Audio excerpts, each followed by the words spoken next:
Auzubillahiminash-shaytanir-rajim. Bismillahir-rahmanir-rahim. Assalamualaikum, class 5. How are you? Hope you are fine. Alhamdulillah, I am also fine. Class 5 आपकी new Oxford modern English. आज हम start करेंगे unit number 4, lecture number 1। Page number आपका 40 है आपकी book का, new Oxford modern English का। और कलेक्टिंग थिंग्स आज हम पढ़ेंगे।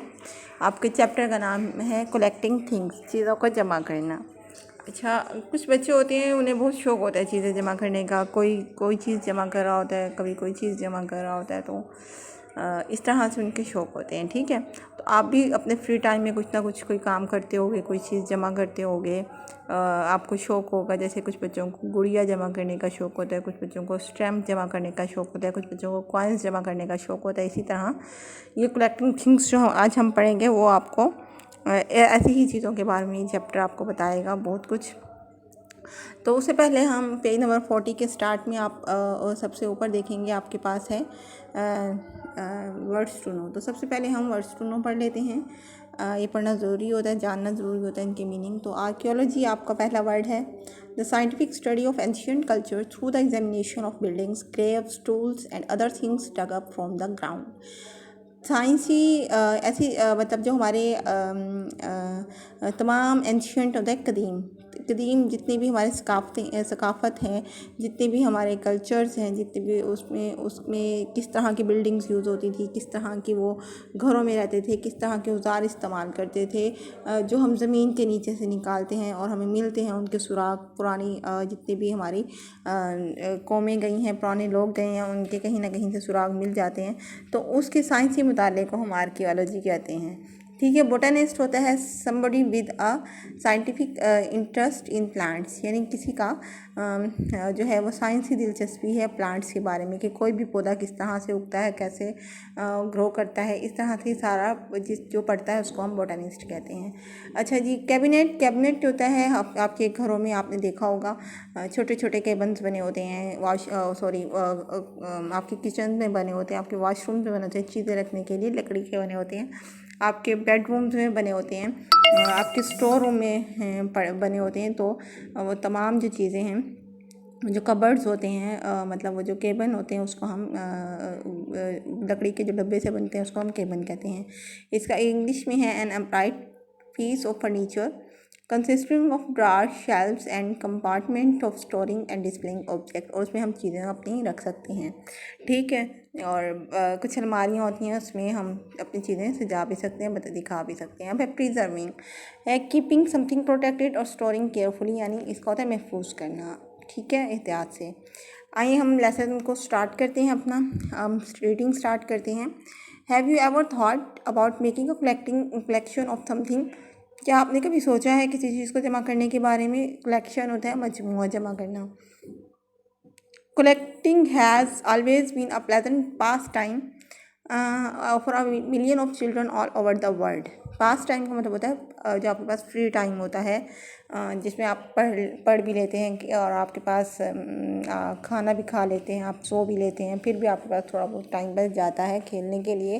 उसके अलावा भी आप थोड़ा जब फ्री होते हैं तो उस टाइम को हम पास टाइम कहते हैं, फ्री टाइम को हमारा। तो तमाम दुनिया के जितने भी बच्चे हैं, तमाम दुनिया में मिलियंस ऑफ चिल्ड्रन, उनमें जो हमारे पास लाखों बच्चे हैं, वो कुछ ऐसे हैं जो मतलब अपने फ्री टाइम को चीज़ें जमा करने के लिए इस सब करते हैं। The world is so full of interesting things. दुनिया जो है बहुत दिलचस्प चीज़ों से भरी हुई है। That quite often children and adults to become interested in collecting. और ऐसी चीज़ें जिन्हें बच्चे ना सिर्फ बच्चे बल्कि जवान जो है वो जमा करने के लिए उन चीज़ों को अपना टाइम जो है सर्व करते हैं और उसमें दिलचस्पी लेते हैं। What kind of things do people collect? लोग किस किस्म की चीज़ें जमा करते हैं? द आंसर टू दिस, इसका जवाब है इज़ एनीथिंग और एवरीथिंग। कोई भी चीज़, या एवरीथिंग होता है हर चीज़, एनीथिंग कोई भी चीज़ और हर चीज़। देयर इज़ नो रूल, कोई भी असूल नहीं है डैट से जो ये कहे a particular kind of object must be collected, कि एक ख़ास किस्म की चीज़ को हमें जमा करना चाहिए। Stamps, shell, butterflies, hats, feathers, leaves, stones, matchbox, covers, antiques, plates, costumes, or cars, and 1,000 and one other things are collected by people in every corner of the world. वो कह रहे हैं दुनिया के हर कोने में ये तमाम चीज़ें स्टैम्प होते हैं, इसमें शेल्स होते हैं, यानी सीपियाँ जिसको हम बोलते हैं, बटरफ्लाइज तितलियाँ, हेड्स, टोपियाँ जिसको हम बोलते हैं गोल वाली, वो हेड्स, फेदर्स, पर लीव्स, जानवरों के पर जो होते हैं उनको कहते हैं लीव्स, पत्ते होते हैं, स्टोन पत्थर होते हैं, मैच बॉक्स माचिस से होती हैं, कवर्स यानी जो हमारे ढांपने वाली चीज़ें होती हैं वो, एंटीक्स कहते हैं हमारी जो मोती टाइप जो होते हैं वो जो हम चीज़ों को सजाने के लिए इस्तेमाल करते हैं, ऐसी कदीमी चीज़ें या घरेलू चीज़ें जो घर में बनाई जाती हैं, प्लेट्स, प्लेटिंग, कस्ट्यूम्स, कपड़े, कार, गाड़ियाँ, एंड 1001 अदर थिंग, हज़ारों और ऐसी दूसरी चीज़ें जो हैं वो लोग दुनिया के हर कोने में जमा करते हैं। Some people begin a collection as a hobby. कुछ लोग जो है वो किसी भी चीज़ को जमा करने के लिए उसको हॉबी के तौर पे यानी अपना मशगला बना लेते हैं उसको। It is an enjoyable way to spend a rainy afternoon and some free time. ये जो है वो एक बारिश वाली दोपहर या शाम जिसको कहते हैं, दोपहर कहते हैं आफ्टरनून को, और या फिर हमारे पास जो फारिग टाइम गुजारने का बेहतरीन तरीका है।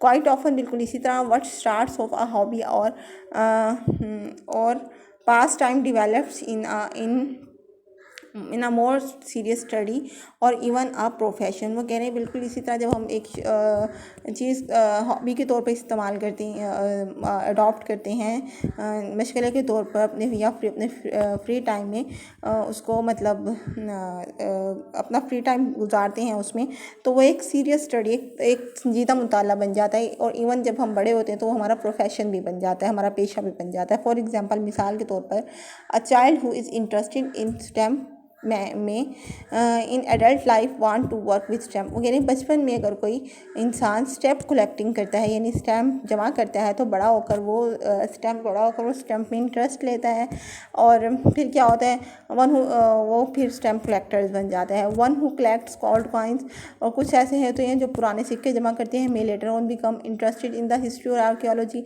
बाद में बड़े होकर में भी वो तारीख में और आर्कियोलॉजी यानी हमारे साइंसी मुताला जो हमारे कल्चर्स का है उसमें इंटरेस्ट लेना पसंद कर दें। और कलेक्टर ऑफ फ्लावर में भी, बोटानिस्ट, और जो बचपन में फ्लावर जमा करते हैं नहीं फूल जमा करते हैं, बड़े होकर क्या पता वो बोटानिस्ट बन जाए।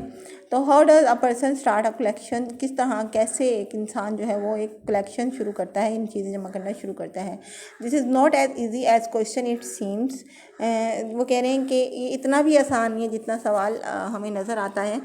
फर्स्ट ऑफ ऑल, सबसे पहले you have to decide but you are going to collect. आपको ये फैसला करना है कि आप क्या जमा करने जा रहे हो।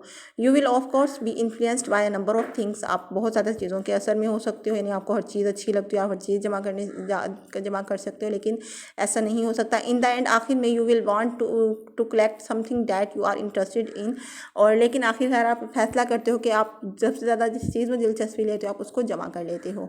Your decision will depend on whether the things you wish to collect are available near you. और वो चीज़ जो आप फैसला करते हो कि आप वो चीज़ जमा करोगे, क्या वो आपके करीब तरीन आपको मिलती है भी या नहीं। फॉर एग्जांपल, मिसाल के तौर पे, it is no use collecting seashells if you live miles away from the sea. आपको सीशेल यानी सीपियाँ जमा करने का कोई फ़ायदा नहीं है अगर आप समुद्र से बहुत दूर रहते हैं, यानी समुद्र के करीब रहते हैं तो आप फ़ायदे में, क्योंकि आपको सीशेल्स मिलते रहेंगे। लेकिन अगर आप समुद्र से बहुत दूर रहते हैं तो आपको बहुत मुश्किल मिलेंगे। Seldom visit the seaside, या फिर आप बहुत कम सी साइड पे जाते हो। And no one living near the sea. आप कोई भी ऐसा रिश्तेदार है जो आपको नहीं है जो आपके समुद्र के करीब रहता है, who might send you seashells, जो आपको सीशेल्स भेज सके। It is no use collecting flowers if you seldom visit a garden और अ कंट्री साइड। अगर आप किसी देहात में जाते हो बहुत कम, या फिर आपके पास आप किसी बाग का विजिट बहुत कम करते हो, तो फिर आपके फूल जमा करने का आपका कोई फ़ायदा नहीं है। ठीक है, आज हमने यहीं तक पढ़ा, कल हम इसको कंप्लीट करेंगे इंशाल्लाह। अपना बहुत सारा ख्याल रखिएगा। फ़ी अमानिल्लाह, पेज नंबर 41 आज हम कंट्री साइड तक पढ़ रहे हैं, और इसको अपने माइंड में रखिएगा। इसमें जितने भी वर्ड्स हैं अच्छी तरह समझिएगा। कल हम इसको अगेन फुल रीडिंग करेंगे और इंशाल्लाह हम इंजॉय भी करेंगे। अपना बहुत सारा ख्याल रखिएगा। अल्लाह हाफिज़, फ़ी अमानिल्लाह।